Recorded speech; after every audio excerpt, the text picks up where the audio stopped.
Hi, this is Juan Strip and this is Moto Features. Today we'll be discussing about my modifications, upgrades, and accessories I added to my Dominar 400, so stay tuned.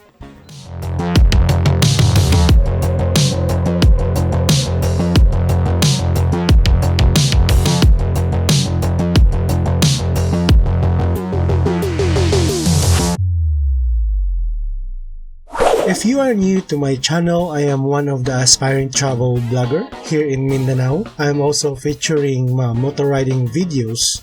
You may check my playlist to watch those videos. If you like them, please consider thumbs up and subscribe. Alright, so let's go back. Before I proceed, if you want to know why I chose Dominar 400, you may watch this video in my channel. Also, if you want to know if Dominar 400 worth buying, Sirain ba ang Dominar 400? What are the pros and cons of Dominar 400? You may watch this video in my channel also, or you may click the link at the end of this video. Okay, so upgrades, accessories, these are the words that makes our bike more pogi, cool, and astig, especially in our eyes, just like this. Soon I wanna achieve this type of look, maybe next year. Ito yung look na parang naglayas ka na. This is type of look that you will go to Philippine look, lilibutin yung buong Pilipinas. So yeah, that's a very good thing to do, I think, once in a lifetime. So we will try that, maybe, I don't know. It is our pleasure to upgrade and add accessories to our bike. Kahit wala nang pambili ng brief, motor pa rin yung inuuna. Diba? So moving on, my first upgrade I made is, take a guess. Once you have your bike, the first thing you need to do is have them blessed by a priest. Seriously, ang pagmumotor araw-araw ay isang sugal. Sa mga naniniwala na may Diyos, this must be the first thing you need to do. God will be honored if we honor Him first with our assets. This is to ask God to guide you, protect you as a rider, and the motorbike as well. I believe that God always protects us if we come to Him first. So that's the first thing before you will do the upgrades, guys. So, yan. Okay, so let's go now to my upgrade. So, wag natin paintayin pa. What do you think is my first upgrade? Exhaust? Pipe? Most riders will always think about exhaust or pipe, But for me, it should be tires or gulong, especially with our Dominar 400. Like what Zach Lozero said in his makina. If nakita niyo yung review niya sa Dominar 400, yung version 1, unang sinabi niya talaga, palitan yung gulong. Cornering okay naman, although as I always say, kung may una kang papalitan sa motor mo, hindi po tambucho yon. Dapat gulong. Get the best set of tires that you can afford that can really grip the road because that can save your life. Hindi yung tambucho. So yun siya. Sa mga mamahalin na motor, not necessary maybe, but mostly recommended talaga ang mag-upgrade ng ating mga gulong. Why? Why tires? Why not others? This is for me, guys. For me, tires determines the balance and the center of gravity of our motorcycle. If you're aiming for high speed, tire is a number one factor to keep you safe. Isipin nyo na lang, pag naglalaro kayo ng basketball, compare nyo yung hindi branded na sapatos sa branded na sapatos. Talagang gaganda yung playing performance mo at liliit ang chance na madidisgrasya ka sa laro with that branded shoes. It is also the same with our motorcycle. Okay? So, why tires? Guys, the upgrades should be the safety first. Especially sa mga Bajaj motorcycles, the stock tires na nilalagay ni Bajaj are MRF brands. So when you hear about this brand, it's quite a known brand for motorcycle tires. This brand mostly seen on cargo trucks. MRF stock tires with Dominar is actually good. These tires are hard compound tires, meaning it's built for longer life, so that's why it is mostly seen to cargo trucks. Okay, so the estimated life of these tires is 30,000 kilometers, but the big issue is with these hard compound tires, they are too skiddy. With my previous bike, which is Rouser NS 150, it's very skiddy talaga yung MRF tires, which is not ideal for cornering and wet roads. With my previous motorcycle, like what I said, I can tell you how skiddy it is. I waited for for 25,000 kilometers before I change it into Michelin tires. So I have a lot of countless skids with that tires before I change it. After I change it into Michelin tires, I don't experience any skids anymore, real talk, and I really feel the difference between the two tire brands. The performance and the safety really went up because of Michelin tires. So if you want to have a very good curves or banking, I want to suggest change your tire into branded tires like Michelin. So yun siya. Now, why Michelin? Why Michelin Pilot Street Radial ang pinili ko? Like what I said, tested and proven na po sa akin ang brand na yan with my previous motorcycle. It never fails me at all. With my previous bike, so from 25,000 kilometers to 45,000 kilometers, so it basically 20,000 kilometers yung tinakbo ng aking Michelin with my previous bike, and it never fails me. It never skids at all. Yung sa ulan, hindi talaga nag-skid, hindi talaga nagsaslide. So I really proud na mayroon pala talagang ganyang tires. Napaka-grippy niya sa daan. So Michelin never fails me.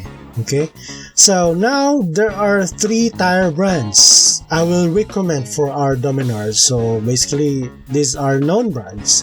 Number 1 is Michelin, like what I said. Number 2 is Pirelli. Number 3 is Metzeler. So these are very known brands. Alam kong narinig niyo na mga brands na to. They have been in the market for a very long time already. Yeah, alam kong nasa isip niyo, top of the line tire brands are expensive.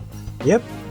You know, I rather spend with expensive tires in exchange with my safety and additional performance to my bike. Okay, so here are the order based on the price, grip, and life. Based on price, Metzeler is the most expensive. Next one is Pirelli, and Michelin is the last one. Based on grip, basically it's the same with the price. Kung mas mahal, mas grippy. So Metzeler, Pirelli, and Michelin. Life, Michelin has the longer life. Next one is Pirelli, and then lastly is the Metzeler. Michelin's estimated life is 15 to 20,000 depending on road conditions and temperature. Syempre, Pirelli's estimated life 10 to 15,000 kilometers. Metzeler estimated life is 11,000 kilometers or less depending on the road condition and temperature. Okay, Michelin has the best grip with wet roads. They are actually specialized to it, so I can tell you it's really grippy in wet roads. See Michelin.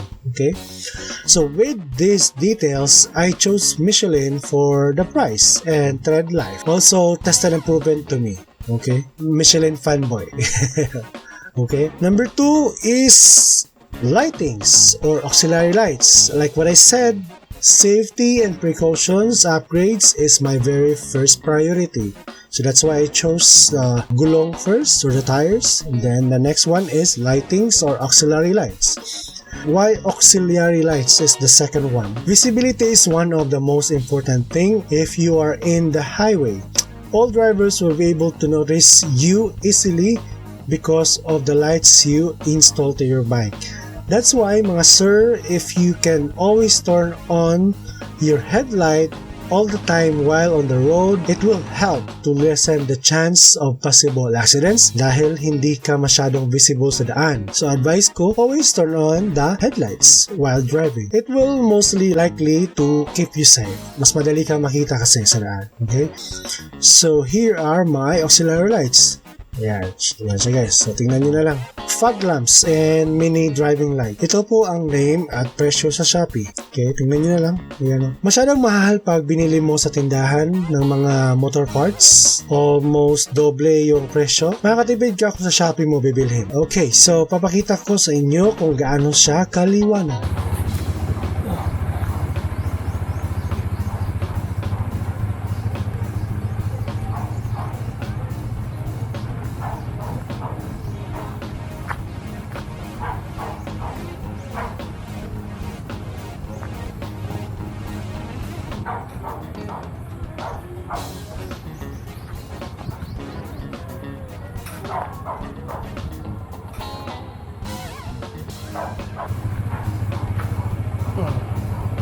Ganitong type of auxiliary lights ang pinili ko instead of blue water type or flat type na auxiliary lights, ito kasi habang tumatagal, hindi lumuluma ang yung itsura. Kasi convex type siya, so makikita nyo naman, curvy yung lens niya. Madaling linisin at hindi napapasukan ng tubig compared to blue water type or flat type na auxiliary light. Nadudumihan at parang luma na tingnan habang tumatagal. So, ito mukhang bago pa rin. I have this type of auxiliary on my previous bike. So, it's been 2 years para talagang bago yung itsura niya. So, ito, beam light siya.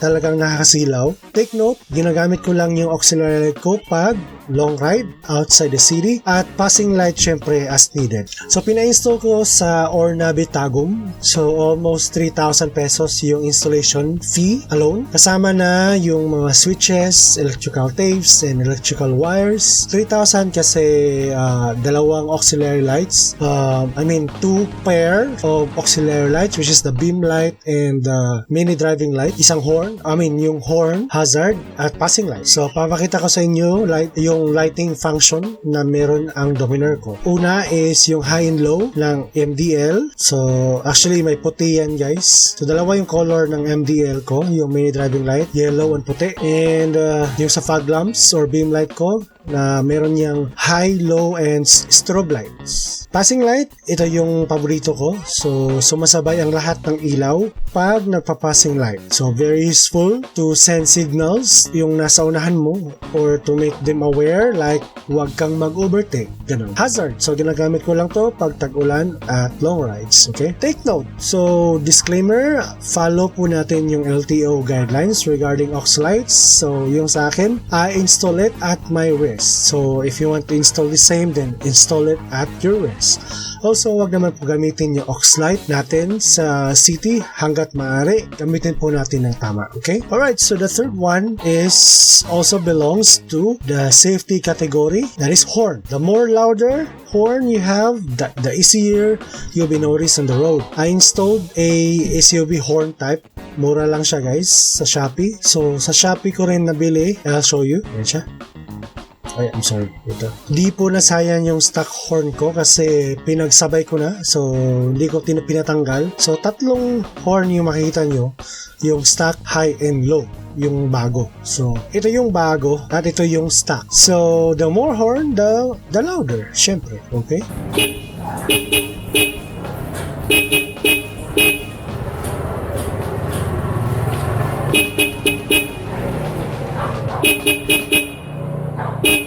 So these are the 3 upgrades na pinariority ko under safety category. So the next upgrade will be pampapogi category. That is body wrap. It is my design. I didn't create it, but I guide the designer kung anong gusto ko. So we came up to this design. Some may not like it, some may like it, but the end of the day, this is my bike. Regardless of what they say to my bike or to my body wrap, it really looks nice to me as an owner. Alright, so many riders don't like to put body wrap, decals, or stickers. It's fine. Maganda na actually ang looks ni Dominar 400. Ako kasi yung tipo na rider na gusto maging unique ang motor ko. Pag pinagtabi-tabi ang kaparihan niya na Dominar 400 din, at least na iba tingnan ang motor ko. So there's my logo on the hood. So makikita nyo.